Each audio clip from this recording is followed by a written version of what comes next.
ኢትዮጵያ የባህር በር እስካላገኘች ድረስ በአፍሪካ ቀንድ ሰላም ይገኛል ብሎ ነገር የለም ሲሉ ጀነራሉ አሳሰቡ። በወታደራዊ የኃይል አማራጭም ቢሆን የባህር በሩ ይመጣል ሲሉም ዝተዋል። ታጣቂዎች በከፈቱት ጥቃት 4 ሰዎች ሲገደሉ ሴቶችና ህፃናትን ጨምሮ 10 ሰዎች ታግተው ተወስደዋል ተብሏል። 15 የአርሶ አደር ቤቶችም ተቃጥለዋል። ከአርኤስኤፍ የድሮን ጥቃት ለመታደግ የሱዳን መንግስት ወታደራዊ አውሮፕላኖችን ያስጠለለችው ኤርትራ በካርቱምና አስመራ ዙሪያ ስለተደቀነው የደህንነት አደጋና ስጋት መክራለች። የሱዳኑ ጠቅላይ ሚኒስትር ከኤርትራው ፕሬዝዳንት ጋር ያደረጉትን ምክክር በዝርዝር ይዘናል። የዘሆርን ዊትነስ መረጃዎች እንዲደርሷችሁ ሰብስክራይብ ማድረጋችሁን አትርሱ እንላለን። በያላችሁበት ሰላምና ጤናንም እንመኝላችኋለን።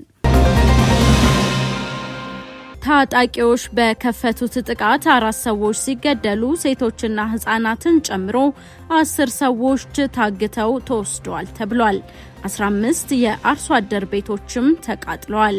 በማዕከላዊ ኢትዮጵያ ክልል ምስራቅ ጉራጌ ዞን ሶዶ ወረዳ ሚካኤል ቀበሌ ሰመሮ በተባለው መንደር ሐሙስ መስከረም 29 2018 ዓ.ም ከምሽቱ 12 ሰዓት አካባቢ ከአጎራባች ኦሮሚያ ክልል ደቡብ ምዕራብ ሸዋ ዞን የተሻገሩ ታጣቂዎች ናቸው ጥቃቱን ያደረሱት ተብሏል። ታጣቂዎቹ እየተኮሱ መንደሩን መክበባቸውን የተናገሩት የመንደሩ ነዋሪዎች 4 አርሶ አደሮችን ከቤት በማውጣት በጥይት ደብድበው መግደላቸውን ገልጸዋል።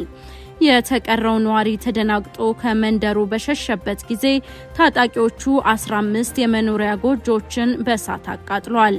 ከቤታቸው ያልሸሹ ሴቶችና ህፃናትን ጨምሮ 10 ሰዎችን አግተው መውሰዳቸውን ተነግሯል።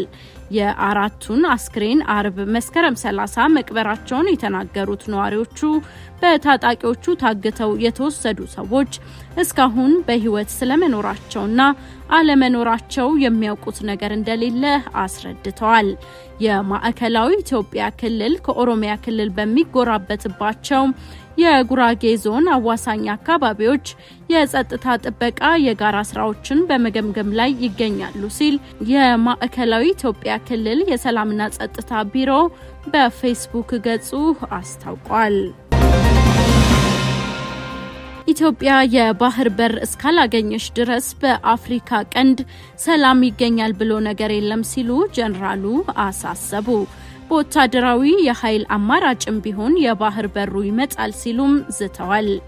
ኢትዮጵያ የባህር በር የግድ ያስፈልጋታል ሲሉ ጀነራል ጻድቃን ገብረትንሳኤ ተናገሩ።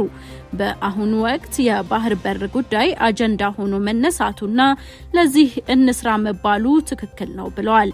በኢትዮ ኤርትራ ጦርነት ወቅት ኢትዮጵያ የባህር በር የማግኘት እድልና አቅም ነበራት ያሉት ጀነራሉ የፖለቲካው መሪነት በጉዳዩ ግልጽ የሆነ ውሳኔ ባለመወሰኑ ምክንያት ኢትዮጵያ ትልቅ ቀላሉን እድል ሳትጠቀምበት አልፋለች ሲሉ ተናግረዋል። ከኤርትራ በኩል በተከፈተብን ጦርነት ሰበብ የአሰብ የባህር በር በቀላሉ በመቆጣጠር በድርድር ማግኘት የምንችልበት ሰፊ አጋጣሚን ሳንጠቀም አልፈናል ሲሉም ቁጭታቸውን አክለዋል። የባህር በር ለኢትዮጵያ ስትራቴጂ ኢኮኖሚና ደህንነት በጣም አስፈላጊ መሆኑን የጠቀሱት ጀነራል ጻድቃን ገብረትንሳኤ በአፍሪካ ቀንድ ቀጠና ሰላም እንዲሰፍን ከተፈለገ ኢትዮጵያ አስተማማኝ የሆነ የባህር በር የግድ ያስፈልጋታል ብለዋል። ኢትዮጵያ በአፍሪካ ቀንድ በህዝብ ብዛትና በቁጠባ መሪ ሀገር መሆኗን በመጥቀስ በትናንሽ ሀገራት ተዘግታና የባህር በር ሳይኖራት በአፍሪካ ቀንድ ሰላም ይኖራል ብሎ ማሰብ አይቻልም ሲሉ ጀነራሉ አስጠንቅቀዋል። በዲፕሎማሲው መስክ ኢትዮጵያ የባህር በር አክሰስ ማግኘት እንዳለባት ተቀባይነት ያገኘሽ መጥቷል ሲሉ የገለጹት ጀነራል ጻድቃን ይህን ሳይሳካ በአፍሪካ ቀንድ የተረጋጋ ሰላምና ጸጥታ መፍጠር አይቻልም የሚል አስተሳሰብ እያደገ መምጣቱን አውስተዋል። ኢትዮጵያ የባህር በር ልታገኝ የምትችልበት መንገዶች እንዳሉ የጠቀሱት ጀነራሉ በዲፕሎማሲ በኮሜርሻልና በወታደራዊ የኃይል አማራጮች የባህር በር ማምጣት ይቻላል ብለዋል። በአሁኑ ወቅት በኢትዮጵያ ህዝብና በዓለም አቀፍ ማህበረሰብ ኢትዮጵያ የባህር በር ያስፈልጋታል ወይ በሚለው ጉዳይ ሳይሆን የባህር በሩን እንዴት እናምጣው በሚል ዙሪያ ነው ውይይትና ክርክር እየተካሄደ ያለው ሲሉ አስረድተዋል። የባህር በር የማግኘት ጉዳይ በሁኔታዎች የሚወሰን ይሆናል ያሉት ጀነራሉ የጋራ ተጠቃሚነትን በሚያረጋግጥ ዲፕሎማሲያዊ፣ ፖለቲካዊና ህጋዊ መንገድ ቢመጣ ይመረጣል ብለዋል። በኤርትራ በኩል ሰላማዊ በሆነ አካሄድ ኢትዮጵያ የባህር በር እንድታገኝ ፍላጎት የላቸውም በማለት ከኤንቢሲ ቴሌቪዥን ጋር ባደረጉት ቃለ ምልልስ የገለጹት ጀነራል ጻድቃን በወታደራዊ ኃይል አማራጭ የባህር በሩን የማግኘት እድል ዝግ አይደለም ሲሉ ተናግረዋል። ይህም በጊዜና ሁኔታ ይወሰናል ብለዋል። የዓለም የምግብ ፕሮግራም WFP የምግብ መርሃ ግብር በኢትዮጵያ የሚገኙ ስደተኞች የረሃብ አደጋ ላይ መውደቃቸውን አስጠንቅቋል። አደጋው የጨመረው በገንዘብ እጥረት ምክንያት መሆኑን ድርጅቱ ገልጿል። ድርጅቱ በጥቅምት ወር በኢትዮጵያ በ27 መጠለያ ጣቢያዎች ለሚገኙ 780,000 ስደተኞች 60% የነበረውን የምግብ ክፍፍል ሬሽን ወደ 40% ዝቅ እንዲያደርግ መገደዱን አስታውቋል። ከጎረቤት ሀገራት ከሱዳንና ደቡብ ሱዳን ግጭትን ሸሽተው የመጡ 70,000 የሚሆኑ አዲስ ስደተኞች ብቻ በሚቀጥሉ 6 ወራት ሙሉ ሬሽን ያገኛሉ ብሏል። የዓለም የምግብ መርሃ ግብር በሚቀጥሉ 6 ወራት የሰብአዊ ተልእኮን ለማስቀጠል በአስቸኳይ $230 ሚሊዮን ያስፈልገኛል ብሏል። አስቸኳይ ገንዘብ ካላገኘ ድርጅቱ በመጪዎቹ ወራት በኢትዮጵያ ለሚገኙ ሁሉም ስደተኞች ሙሉ ለሙሉ የምግብ እርዳታውን እንደሚያቆም አስጠንቅቋል። ድርጅቱ ከፍተኛ የተመጣጠነ የምግብ እጥረት ለገጠማቸው ህፃናትና እናቶች የሚያቀርበው አልሚ ምግብም በአደገኛ ሁኔታ መመናመኑን ጠቅሷል። የዓለም የምግብ ፕሮግራም በደቡብ ምስራቅ ሶማሌ ክልል የ700,000 ሰዎችን ፍላጎት ለማሟላት ከኢትዮጵያ መንግስት ጋር በቅርበት እየሰራሁ ነው ብሏል። የዓለም የምግብ ፕሮግራም ለመጨረሻ ጊዜ ስደተኞችን የምግብ ክፍፍሉን የቀነሰው እንደ አውሮፓውያን አቆጣጠር ግንቦት 2023 ነበር። በ2025 ከጥር እስከ ጥቅምት ባሉት ወራት ድርጅቱ በኢትዮጵያ ለሚገኙ 4.7 ሚሊዮን ሰዎች የምግብ እርዳታ፣ አልሚ ምግብ፣ የትምህርት ቤት ምገባና ሌሎች የመቋቋሚያ እንቅስቃሴዎችን መደገፉን ገልጿል። ከገንዘብ እጥረቱ ባሻገር በተለይም በአማራ ክልል የቀጠለው የደህንነት እጦት የዓለም ምግብ ፕሮግራም የሰብአዊ ስራዎቹን ማስተጓጎሉ እንደቀጠለ ነው ሲል ባወጣቸው መግለጫ ጠቅሷል። ከአፍሪካ በህዝብ ብዛት ሁለተኛ ላይ የምትገኘው ኢትዮጵያ በሚሊዮን የሚቆጠሩ ስደተኞችና ተፈናቃዮችን ታስተናግዳለች። ከአርኤስኤፍ የድሮን ጥቃት ለመታደግ የሱዳን መንግስት ወታደራዊ አውሮፕላኖችን ያስጠለለችው ኤርትራ በካርቱምና አስመራ ዙሪያ ስለተደቀነው የደህንነት አደጋና ስጋት መክራለች። የሱዳኑ ጠቅላይ ሚኒስትር ከኤርትራው ፕሬዝዳንት ጋር ተመካክረዋል ተብሏል። የሱዳኑ ጠቅላይ ሚኒስትር ሀገራቸው ከኤርትራ ጋር ያላትን የሁለትዮሽ ግንኙነት ለማጠናከርና በቀጠናው ሰላምና ደህንነት ዙሪያ ለመምከር አስመራ መግባታቸው ተገልጿል። ለ2 ቀናት ይፋዊ ጉብኝት አስመራ የገቡት ጠቅላይ ሚኒስትር ካሚል ኢድሪስ ስልጣን ከያዙ ወዲህ 4ኛው የውጭ ሀገር ጉዟቸው ነው ተብሏል።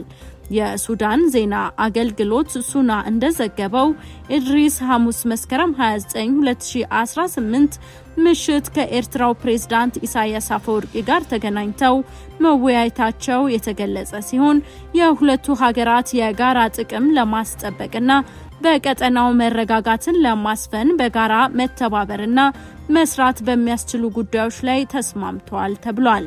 ኢድሪስ ሱዳን በገጠሟት ፈተናዎች ኤርትራ ላደረገችው ድጋፍ ፕሬዝዳንት ኢሳያስን ማመስገናቸው ተጠቅሷል። የኤርትራው ፕሬዝዳንት በበኩላቸው አስመራ ለሱዳን መረጋጋትና አንድነት የምታደርገውን ድጋፍ አጠናክራ እንደምትቀጥል አረጋግጠዋል። ሁለቱ ሀገራት የጋራ ፈተናቸውን ለመመከት መቀናጀት እንዳለባቸው መግባባት መፍጠራቸው የተገለጸ ሲሆን ወታደራዊና ዓለም አቀፋዊ ጉዳዮችን ገምግመዋል ተብሏል።